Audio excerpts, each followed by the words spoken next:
There's a lawn tractor sitting in front of me with a name on the hood that belongs to a company that stopped building anything years before this machine was drawn. And that's the whole story of these 9 brands. By the end of this, you'll be able to look at a badge, a model number, and a serial plate, and know exactly who actually built the thing in your garage, what it's worth to sell, and whether anybody is still going to support it. 9 names. Every one of them still on sale somewhere, or still sitting in 10 million American garages. And every one of them worth almost nothing as information. Let me be precise about what I mean by worthless, because I'm not telling you your mower doesn't cut grass. Some of these machines are perfectly decent. What's worthless is the name. A brand used to be a promise about a factory, a specific building with specific tooling, and specific people who'd been doing it for 30 years. Now a brand is a trademark. It's an asset on a balance sheet that gets sold, licensed, parked, and rented out to whoever wants to put it on a box this season. And when you pay extra for the badge, that's what you're paying extra for. I've had the decks off more of these than I want to admit, and the thing that changed my mind about all of it wasn't a failure. It was a parts diagram. Same spindle, same idler pulley, same stamped hanger bracket, 3 different brand names, 3 different price tags at 3 different stores. A few things to hang on for. Number 5 is a brand that has an actual date of death. A specific day in February when the company that owned it announced the product would simply not be available anymore. And it's a name you've said out loud 100 times without knowing it was a name. Number 6 comes with a trick that costs you nothing and works right now. 2 3-digit numbers at the front of a model number that tell you which factory in which state built your machine. And once you know them, you can never be sold that badge again. And number 9 is the one that's going to make people angry because it involves a $100 million cost target and one specific part that went from cast iron to aluminum. Let's take them roughly in order of how far the name has drifted from the thing. Number 1, Murray. If you're over 50, you remember Murray as an American mass-market giant. The mower and the bicycle in the same catalog. The machine your neighbor bought at a hardware store because it was cheap and it turned over. Briggs & Stratton ended up with the brand. Then Briggs went into Chapter 11 in July of 2020. Got bought out of bankruptcy by a private equity outfit for roughly $550 million. And shed something in the neighborhood of $900 million of obligations on the way through. Here's where Murray sits now. Briggs licenses the name. There's a licensing agreement in place with a manufacturer called Day North America, and Day builds product and puts the Murray badge on it. That's not a scandal. Licensing is legal, common, and often the only way an old name survives at all. But understand what it means for you. The name on that hood is not telling you about a factory. It's telling you somebody paid a fee. The engineering, the sourcing, the steel gauge, the warranty support, all of that belongs to a company whose name isn't on the machine anywhere you're likely to look. And once you've seen that arrangement, you start seeing it everywhere. Which brings me to the one that went first. Number 2, Bolens. This one's short because there isn't much left to say. Bolens was a Wisconsin company, Port Washington, building serious garden tractors when garden tractors were built to pull things. Gardenway, the Troy-built people, bought the brand in the late 80s.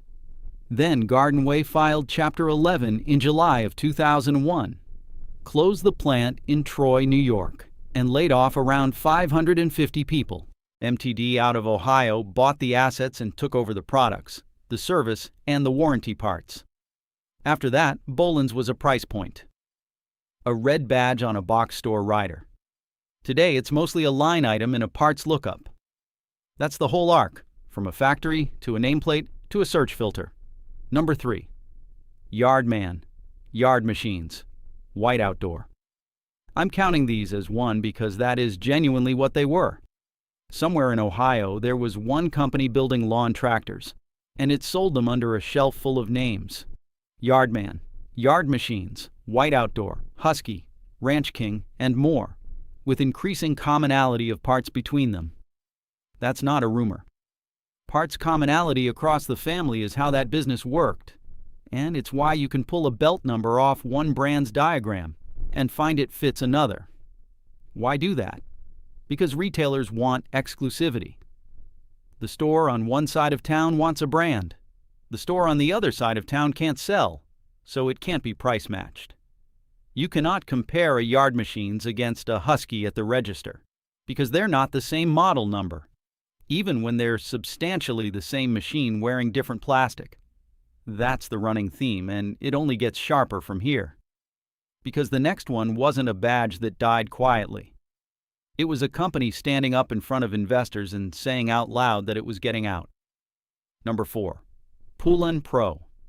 In July of 2018, Husqvarna Group announced it was going to concentrate on its core brands and deal with what it called an underperforming consumer brands division, the division that held Poulan Pro, Weed Eater, McCulloch, Flymo.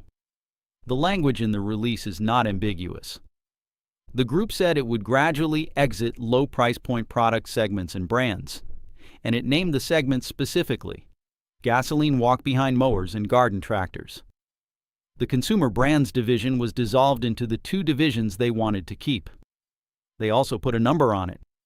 The plan involved exiting close to 2 billion Swedish kroner of net sales in 1 year, and another one to 2 billion the year after. Whatever you think of the exchange rate, that is not trimming a product line. That is walking away from a chunk of a business on purpose. So what is Poulan Pro now?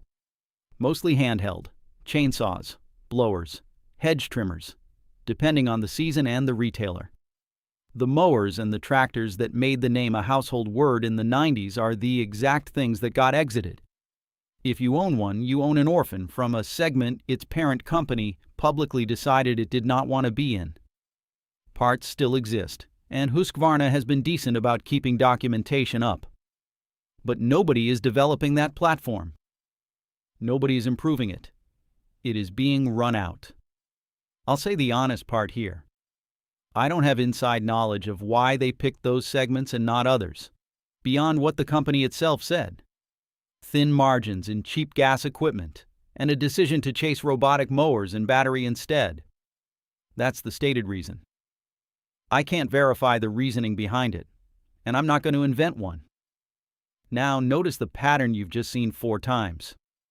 Nobody killed these brands. Nobody sat in a room and decided to destroy Bolens. What happened is that a name got separated from a factory, by a bankruptcy, by an acquisition, by a strategy deck. And once a name is floating free of the people who built the machines, it becomes a marketing asset. And marketing assets get used wherever they'll move product. From here, the examples get bigger and closer to home, because the next 5 aren't obscure. They're names sitting on shelves at the biggest retailers in the country right now, and one of them has a specific date on the death certificate. Number 5. Weed Eater. Here's the one you've said out loud without thinking about it. Weed Eater is a brand. It's not a category. When you tell somebody to grab the Weed Eater, you are using a trademark the way people use Band-Aid or Thermos. The product ate the name. And the product is gone. Husqvarna's own customer notice says it plainly. As of February 28, 2022, Weed Eater was no longer available on the market. The company kept the manuals and documentation online for existing owners, which is more than a lot of outfits do, and I'll give them credit for that. But the brand that got so famous it became the English word for the tool doesn't sell a tool anymore. Weed Eater also carried mowers, blowers, and hedge trimmers before the end. So if you've got a green Weed Eater walk behind in the shed, you own equipment from a brand with a published sunset date. That's not a knock on the machine. It's just the clearest possible example of a name outliving a company. That's the halfway shelf, and 4 of the biggest names are still coming. If this is the kind of thing you want more of, the actual paperwork behind the badge instead of a spec sheet read out loud, subscribe and you'll get the next one. Because number 6 is where I hand you the model number trick, and it's the single most useful thing in this whole video. Number 6. Craftsman. This is the big one, and it deserves the room. For most of the 20th century, Craftsman was a retailer's brand. Sears never built mowers. Sears bought them from whoever and put Craftsman on the hood. That's private labeling, and it was standard practice, which means Craftsman was never a factory in the first place. But here's the thing. For decades, it was a consistent one. And the model numbers tell you who. Here's the trick. Find the plate on your Craftsman, usually under the seat on a rider. If the model number starts with 917, that machine came out of the American Yard Products lineage, the Orangeburg, South Carolina operation that ended up under Husqvarna. If it starts with 247, that's MTD in Ohio. 2 prefixes. 2 completely different machines. 2 different parts trees. 2 different sets of quirks. Sold in the same store under the same name in the same year. Write that down, because it works on decades of equipment, and it's the fastest way I know to look up the right part the first time. Then the ground moved. In 2017, Sears sold the Craftsman brand to Stanley Black & Decker in a deal widely reported around $900 million. Sears Holdings filed for bankruptcy in 2018. And for the 2018 model year, Craftsman lawn tractors, yard tractors, and garden tractors moved to MTD in Ohio. 108 years of continuous manufacturing relationship over. Then in 2021, Stanley Black & Decker bought the remaining 80% of MTD for $1.5 billion in cash, having already picked up 20% a couple of years earlier for $234 million. So the badge and the builder finally ended up under one roof. And it changed nothing about what the badge tells you. Because the same corporate parent now owns Craftsman, Cub Cadet, and Troy-Bilt, plus DeWalt and Black & Decker.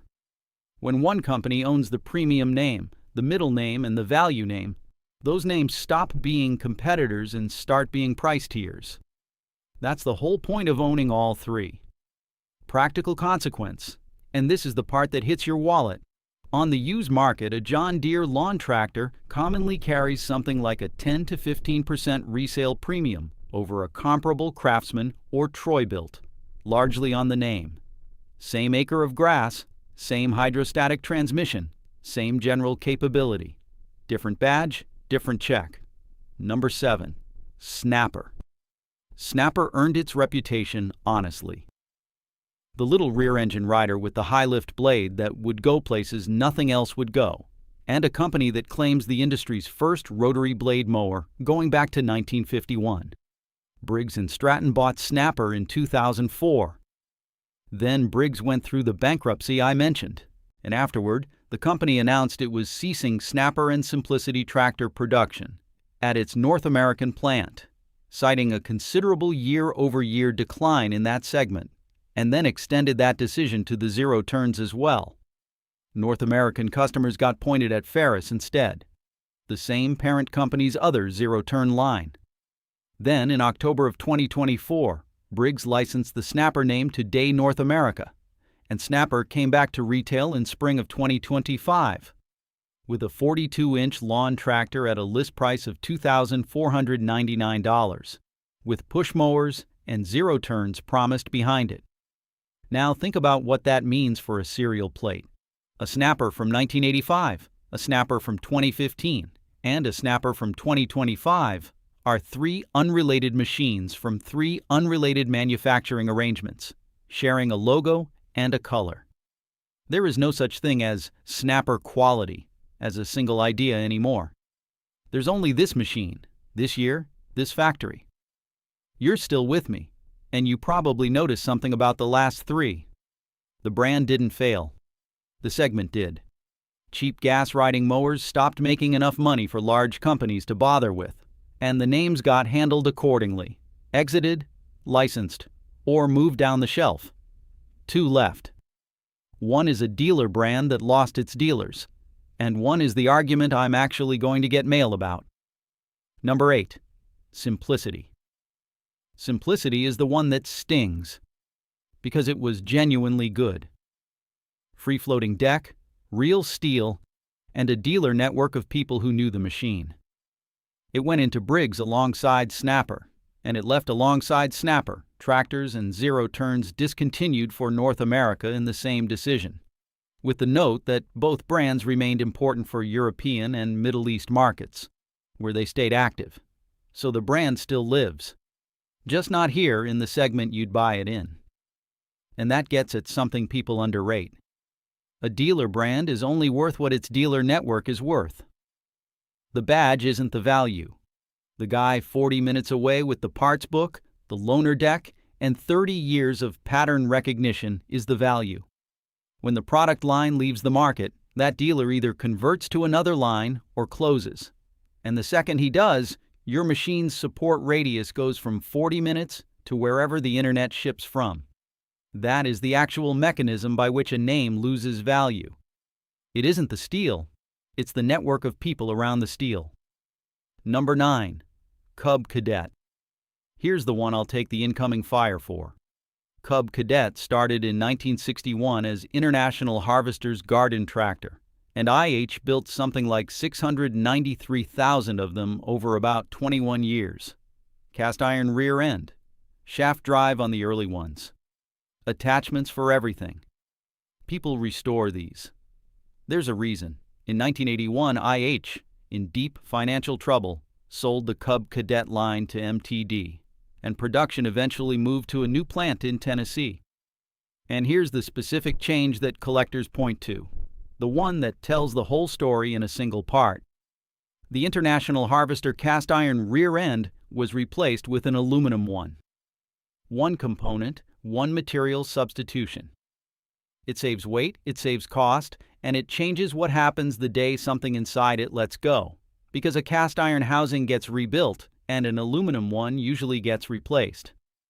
From there, Cub Cadet got progressively more integrated with the rest of the MTD family, gaining common components with the other lines. And that's the honest state of things today.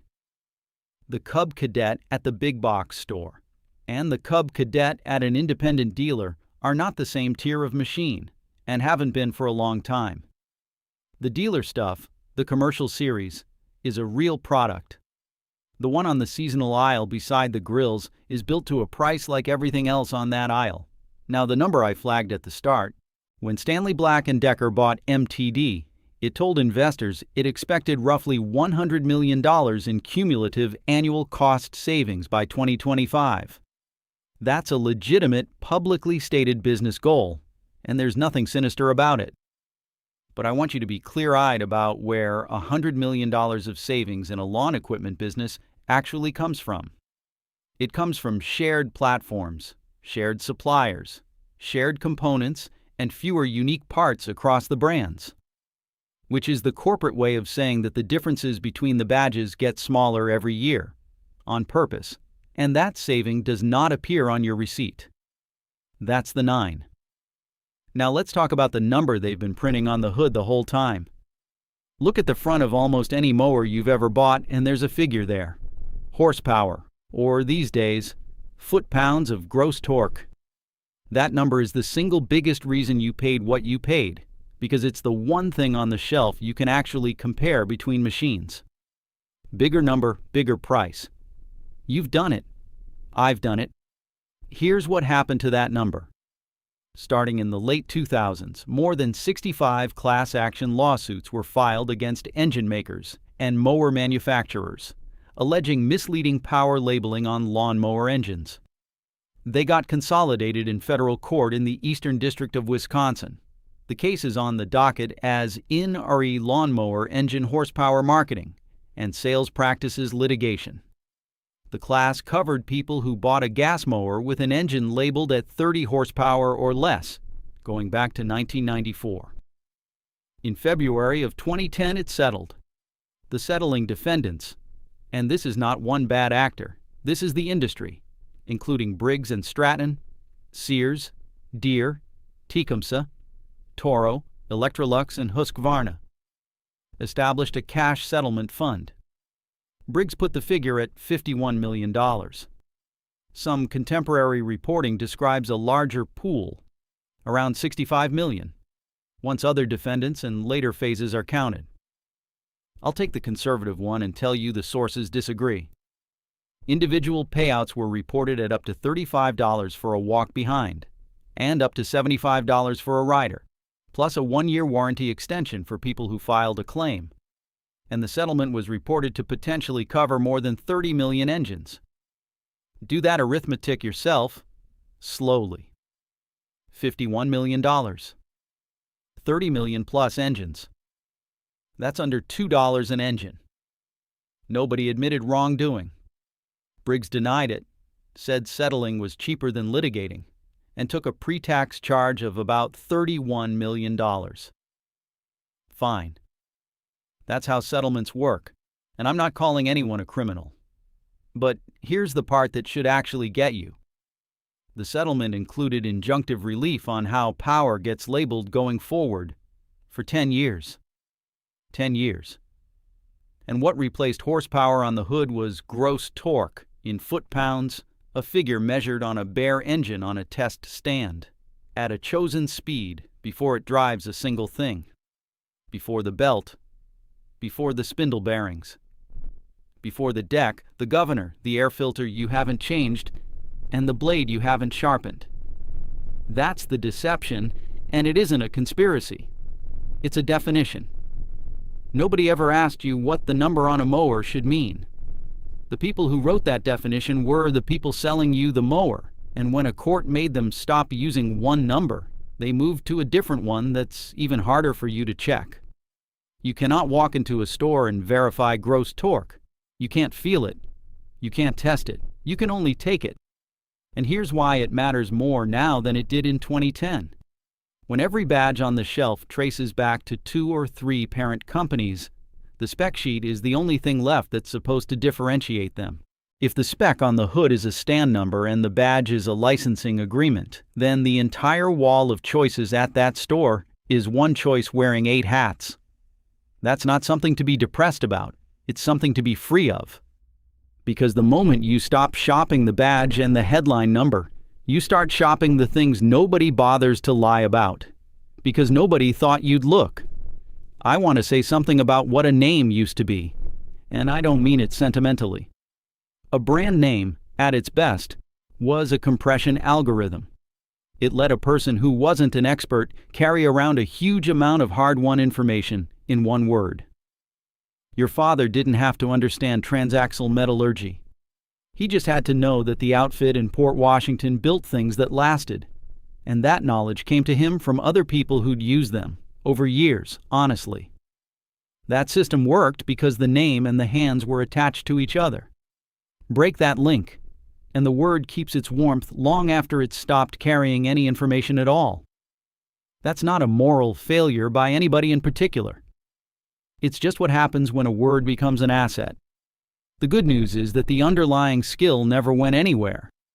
Judgment is still a thing you can build. You can learn to read a spindle assembly, feel a deck for gauge, look at where a bearing sits and whether you can get at it. That knowledge doesn't depend on anyone's honesty, and nobody can license it away from you. It just costs a little attention, which is a better price than most things. So here's how to actually use all of this. This is a procedure, not a rule of thumb. Run it on your own numbers. 1. Find the plate and read the model number before you read the badge. On a Craftsman, 917 and 247 tell you 2 different factories. On anything else, put the model number into a parts site and look at the diagram, not the marketing page. 2. Compare parts trees, not brands. Pull up the deck spindle, the idler and the transaxle for the machine you're considering, and for the cheaper badge next to it. If the part numbers match, you're paying for paint. If they don't, you've found a real difference and it's worth money. 3. Price 3 wear parts before you buy. A spindle assembly, the deck belt, and the drive belt. Add them up. If those 3 come to a meaningful fraction of what you'd pay for a whole new machine, that mower is disposable by design, and you should buy it knowing that and pay accordingly. 4. Find out who supports it within an hour's drive. Call the dealer and ask if they stock parts for that specific line, not that brand. If the answer is that they can order it, treat the machine as an internet-supported machine and budget the downtime. 5. On the used market, ignore the badge premium and buy hours and maintenance records. A well-kept machine from an unfashionable name beats a neglected one with a famous one every single time, and you'll pay 10 to 15% less for the privilege. Here's what you can do tonight, and it takes about 4 minutes. Go out to the garage with your phone, get the light on the plate under the seat, and photograph it. Then look up the deck spindle for that model number. By the time the coffee's cold, you'll know whether the thing in your garage is a machine somebody still supports or a name somebody still rents, and you'll know what it's actually worth if you sell it in the spring. Now, some of you are going to disagree with number 9, and I want you to. If you've got a box store Cub Cadet with real hours on the meter, and it's never given you a lick of trouble, come tell me. But bring the numbers. Model, year, hours on the clock, what you've replaced, and what it cost you. I'll take hours on a meter over anybody's opinion, including mine. And if you've got the other kind of story, the transaxle at year 4, the deck that rusted through at the hangar. Post that too, with the same detail. Between the two piles, we'll all learn more than any spec sheet is going to teach us. I read these, genuinely. The parts diagram trick in number 6 came out of an argument in a comment section that I lost, and I've used it 100 times since. There's one thread I deliberately didn't pull on today, and it's been bothering me for a while. What happens to a battery platform when the brand that made it walks away? Gas engines are forgiving that way. A carburetor from 1994 is still a carburetor. A proprietary battery pack from a brand that got exited is a brick with a barcode, and I don't think anybody has really worked out how bad that's going to get. I'm still digging. Stick around and I'll bring you what I find. Go read your plate. It'll tell you more in 4 minutes than the badge has told you in 10 years.